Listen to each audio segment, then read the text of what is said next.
ఒక్క శివలింగానికే ఒక ప్రత్యేకమైన గుర్తు ఒకటి ఉంటుంది. మీరు ఎప్పుడైనా చూడండి, అన్ని శివలింగాల మీద ఉండదు అలాగా. మీరు కొన్ని శివాలయాల్లోకి వెళ్ళినప్పుడు శివలింగం దగ్గరికి వెళితే దాని మీద కొన్ని గీతలు ఉంటాయి ఇలాగా. అదేమిటో తెలుసా గీత? అలా గీత ఎందుకు ఉంటుందో తెలుసా ఎవరికైనా? అలా గీత ఉంటే దాన్ని బ్రహ్మసూత్రము అని పిలుస్తారు. అలా గీత ఉంది అంటే నీ అదృష్టం పండి నువ్వు అక్కడికి వెళ్ళావని గుర్తు. 1000 మాటలు ఓ శివాలయంలోకి వెడితే నీకు ఎంత ఫలితమో, అలా గీతలు ఉన్నటువంటి శివలింగం ఉన్న గుళ్ళోకి వెడితే అంత ఫలితం.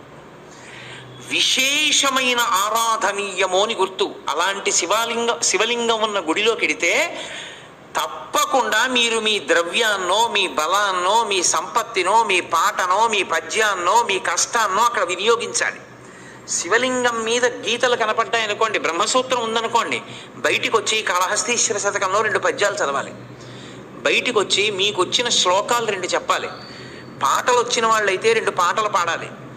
బలం ఉన్న వాడివైతే పల్లకి పట్టుకోవాలి, లేదా గుడి కొంచెం సేపు తుడిచి వెళ్ళిపోవాలి. నీ దగ్గర డబ్బున్న వాడివైతే వెంటనే ఆ శివాలయంలో నువ్వు 100 రూపాయలు ఖర్చు పెట్టేవాడివి, బ్రహ్మసూత్రం ఉన్న శివలింగం ఉంటే 1000 రూపాయలు ఖర్చు పెట్టాలి. ఎందుకంటే నీ జన్మ పడ్డి అక్కడికి వచ్చావని గుర్తు.